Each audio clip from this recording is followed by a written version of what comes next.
السلام عليكم ورحمة الله تعالى وبركاته أخواتي كي دايرين لاباس عليكم نتمنىكم تكونوا كلكم على خير وبخير يا رب.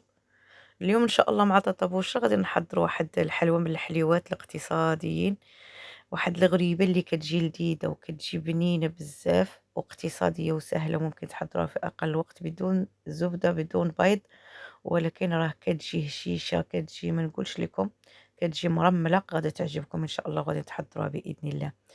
هنا كيف كتشوفوا المكونات اللي من جد ساهلين يعني غنظن موجودين في كل بيت. هنا عندي كاس ونص ديال الزيت بقياس كاسة العنبة، كاس معامر ديال السكر نفس الكاس، نص كاس ديال الكوك تكون نوعية مزيانة، نص كاس ديال النشا اولا مايزينا. هنا عندي الفلو الصغير بنكهة الكراميل، جوج خمارات وفانيلا. بغيتو ديروها ديروها، مبغيتوش ديروها كتكتفيو بالنكهة ديال الكراميل ديال الفلو كراميل.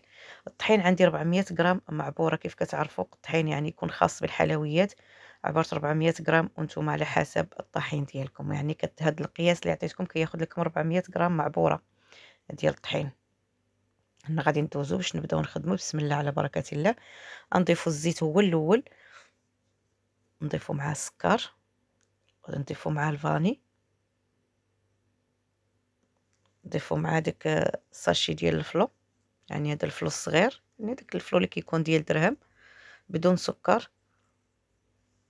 صافي وكنضربو مزيان تيذوب لينا هذاك السكر، يعني تذوب ديك السنيده والسنيده ما تكونش غليظه، الا كانت غليظه غربلوها. غادي نضيف لها داك نص كاس ديال الكوك ونص كاس ديال النشا ورشيشه ديال الملح. صافي كنضربوهم مزيان تينسجموا كلشي. صافي كنبدا نضيف الطحين، يعني كيف قلت لكم هاد الحليوه راه ساهله ساهله بزاف وبنينه في نفس الوقت، ممكن تحضرها هكا العيد، علاش لا، من الحلويات اللي كتجي زوينه وكتجي راقيه في الشكل ديالها. صافي هنا بعد ما ضفت الطحين ضفت هادوك جوج ساشيات ديال الخميره. صافي غادي نبقى نضيف في الطحين حتى نحصل، حتى نكمل الطحين اللي عندي ونحصل على العجين اللي بغيت. يعني كيف قلت لكم راه اسهل ما يكون لا في التحضير ديالها، ممكن تحضروها في اخر لحظه. صافي غادي نخدمها مزيان هاد العجينه، يعني كنخلط ولكن انا ماشي كندلك ماشي كنضغط بايدي باش ما كتعطيش داك الزيت. صافي كنكمل الكميه كامله ديال الطحين كيف كتشوفوا. العجين راه كتكون لينه وكتكون رطبه، ما نقولش لكم كتجي ما تسخاوش، تبقاو غير تبقاو غير تلعبوا فيها كيف كنقولوا، تبقاو غير كتصايبوا فيها. هنا كيف كتشوفوا يعني كتبان لكم رطبه كيف قصتها لكم بصبعي. صافي غادي ندوزو، هنا جبت سكر كلاصي غربلته باش ما يبقاوش فيه دوك الكويرات وكيجي مزيان فيه التفنات. صافي غنشكل الكويرات القياس اللي بغيتي، راه ما شاء الله يعني مع الخميره راه كتزيد كتشقق، يعني ما تكونش كبيره بزاف وما تكونش صغيره. يعني هي اللي كانت صغيرة بزاف راه ما كتجيش زوينة، وكانت كبيرة بزاف عاوتاني ما كتجيش زوينة، يعني تكون متوسطة. صافي كنضغط غير كنكور، ما نضغطش عليها دابا، كنخليها مكورة مهزوزة مقوبة كيف كنقولوا.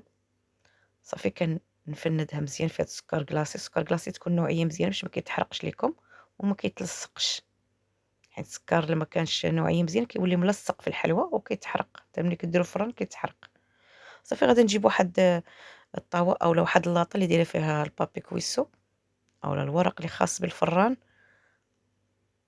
أنا كناخد هادوك الغريبة ديالي أولا هادوك الكويرات، وأنا كنضغط عليهم غير واحد شوية باش غير بالأصبع ديالي، غير براس الأصبع، ولكن ماشي كندير فيهم حفرة، غير باش كنضغط عليهم باش بحال اللي شوية كيتقرصوا شي شوية، كيتضغطوا واحد شوية من الفوق باش ملي كنديرها في الفران كتشقق، يعني كنعاونوها باش كتشقق.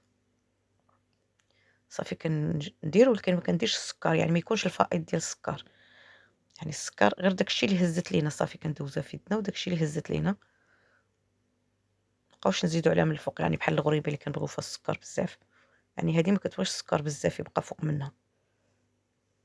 صافي كنضغط بهذا الشكل. هنا غنوريكم من الجهة الأخرى باش تشوفوا، يعني راه ساهلة، يعني كتضغطوا غير هاد العجين، راه ما نقولش لكم راه غزالة بزاف. هنا كديروا الفران كيسخن سواء ديال الغاز ولا ديال الضو، ديال الضو غادي نديرو على 200 درجة، نخليه سخون فوق ولتحت حتى يكون سخون مزيان، غندخلها نخلي العافية غير من الفوق ديالها باش تشقق ليا. كان ديال الغاز تا هو نفس الحاجة يكون سخون مزيان، كنشعلو عليها كندخلوها وكنخليو العافية غير على الوجه ديالها، ننقصوا الفران على الحد، يكون سخون ولكن ندخلوه ننقصوا على الحد باش ما كيتحرقش لينا داك السكر. ونفس الحاجة حتى مع ديال الضو كنخليوه على 200 درجة ولكن العافية غير من الفوق حتى تشقق لينا من الفوق وطيب، ونشعلو عليها باش طيب من التحت. كيف كتشوفوا خرجت اللاطة الأولى ما شاء الله، شوفوا كيفاش طابت بعد ما تشقات من الفوق وطابت، شعلت عليها تحمرات من التحت وكتجي على هاد الشكل. ها هي اللاطة الثانية ما شاء الله كتجي كلها بحال مشقة، خرجت ليا 2 لاطات من هاد اللاطات الصغار، يعني تقريبًا 48 حبة اللي كتخرج ليكم 47 أولا بغيتوها صغار كاع أكثر كتخرج لكم كتر. شوفوا كيفاش التحمار ديالها كيكون موحّد وكيكون مقاد، يعني ديروا معاها بالكم. كيف قلت لكم الفران إلا كان ديال الغاز راه كديروا بالكم معاه باش ما كتحرقش لكم، حيت السكر دغيا كتحرق، يعني يكون العافية الفران يكون سخون وتنقّصوا ملي تدخلوه تكون منقوسة على الحد، والعافية على الوجه ديالها. شوفوا كيفاش كتجي هشيشة مرملة، ما نقولش لكم هاد الغريبة من الغريبات الرائعين والبنان لذاذ بزاف، وممكن تحضروها على شلة من الحلويات العيد إن شاء الله. هنا كديروها في واحد العلبة طريقة الاحتفاظ كتكون كتسد مزيان، كتفرقوا بيناتها بالبلاستيك الغذائي أولا بابي كويسون باش ما ديرش لكم، ما كتبردش وما كتلصقش لكم داك السكر، وكتسدوا عليها مزيان وكتحتفظوا بها حتى الوقت اللي بغيتوه، يعني راه ما فيها لا بيض لا حتى شي حاجة، ما عندكمش مناش تخافوا. كانت هذه هي الحلوة ديال اليوم، نتمنىكم إن شاء الله حتى نتوما تحضروها وتعجبكم، وأكيد غادي تعجبكم وتحضروها لكم والعائلة ديالكم بالصحة والراحة، ودائمًا مع طاطا بشرى إلى فيديو جديد إن شاء الله.